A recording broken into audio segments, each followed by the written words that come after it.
Sarah, and I've got another video for you today. In my last video, I talked a bit about the history and continuity of Sailor Moon. This time I want to talk about the history and continuity of Sonic the Hedgehog. If you thought Sailor Moon's continuity was complicated, well, hang on to your seats because Sonic's continuity is super complicated. So if you're ready for this, let's start at the beginning. Sonic the Hedgehog started out as a video game published by Sega in 1991. The plot was fairly straightforward. A spunky blue hedgehog had to stop the evil Dr. Robotnik, who was capturing animals and putting them into robots. The game was a huge success, and in 1992 it got a sequel. The sequel introduced Sonic's good friend Tails. Over the years, Sega continued to make more Sonic video games and introduce more characters too. Sega still makes Sonic video games to this day. In 1993, two different cartoon TV shows about Sonic were released. The first TV show was The Adventures of Sonic the Hedgehog. The main characters were Sonic, Tails, Dr. Robotnik, and a few of the Doctor's robotic minions.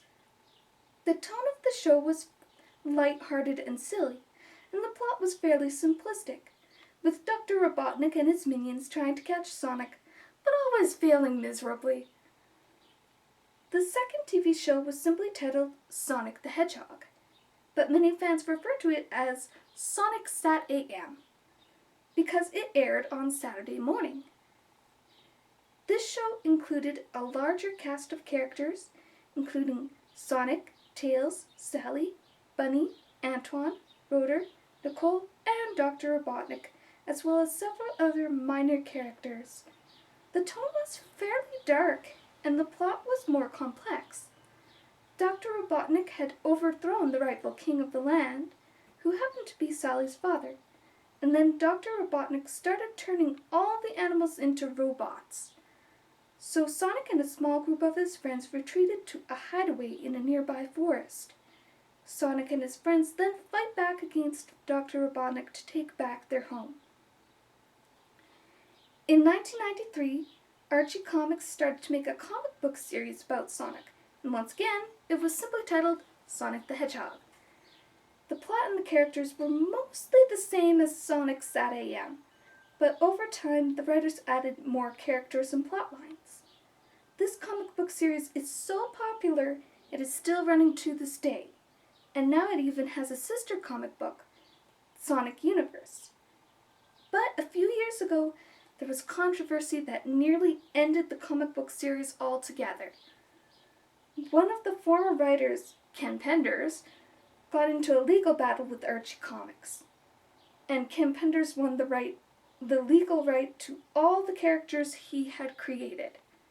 This presented serious problems for the plot of Sonic the Hedgehog, as several of Ken Penders' characters played important roles in that plot. So in 2013, Archie Comics rebooted the continuity of the comics, giving the story a fresh start. In 1993, there was also a completely separate comic book series published by Fleetway in Britain. It was called Sonic the Comic.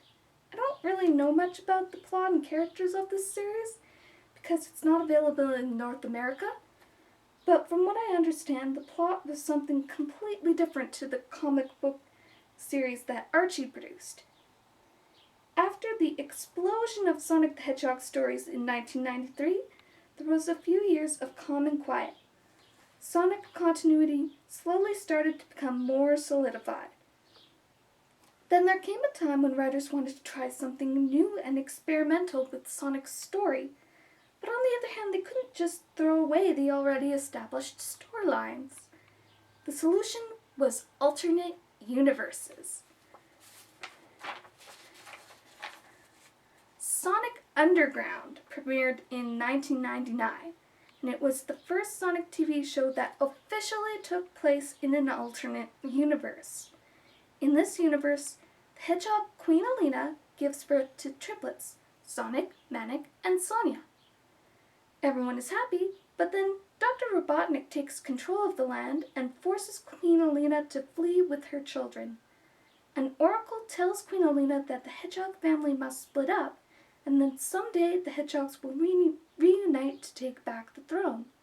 So Queen Alina leaves each of her children at a different home, and then she goes into hiding. Once the triplets are a bit older, they find each other and form the Sonic Underground, and they fight Dr. Robotnik while searching for their long-lost mother.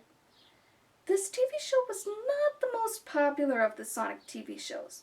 For example, each episode featured a song related to the plot of the episode, but most people did not really like the songs at all. Personally, I really like this show. Each of the triplets has a different personality and a different background, so it's interesting to see them interact. And I think the theme song is a lot of fun. Unfortunately, the last episode does not resolve the main storyline, and we never got to see the triplets reunite with their mom. On a side note, Queen Alina, Sonic the Hedgehog, and Sonia the Hedgehog do not appear in any other continuity, only Sonic Underground World. In 2003, Sonic X premiered. In this TV show, Sonic and some of his friends end up in another world full of humans. Sonic and his friends interact with the humans and get to know them better, while at the same time foiling the plans of the evil Dr. Robotnik. Later, Sonic and his friends return to their own world to fight more battles against evil forces. This show featured a mix of old and new characters, and it had a plotline that could be very dark at times. In fact, this is one of the few Sonic TV shows where several characters actually die.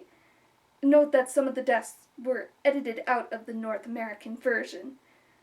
There was also a Sonic X comic book series that was published around the same time the TV show was being broadcast. Then we come to Sonic Boom, which premiered in 2014. This TV show is yet another alternate universe with an alternate version of Sonic.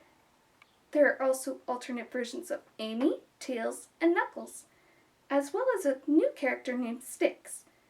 In this story, the evil Dr. Robotnik is up to his old tricks again, but this time the tone of the story is more lighthearted and humorous. This is the first Sonic TV show to use CGI animation.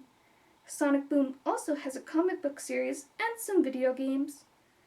There are several minor continuities that I have not touched on in this video, such as the OVA, the manga books, and Sonic 06. I don't really know much about these continuities, with the exception of Sonic 06.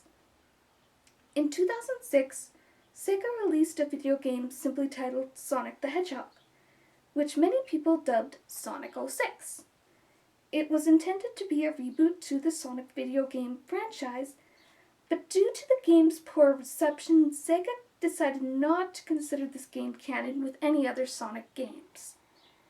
I have not played the game myself, but from what I've heard, both the plot and the gameplay are terrible. There is a human princess in the story, and Sonic has to keep rescuing her over and over again. And then near the end of the story, the human princess actually kisses Sonic. It's a pretty strange story. Well, that's all for now. Hope you enjoyed this video, and I hope it all made sense. Bye!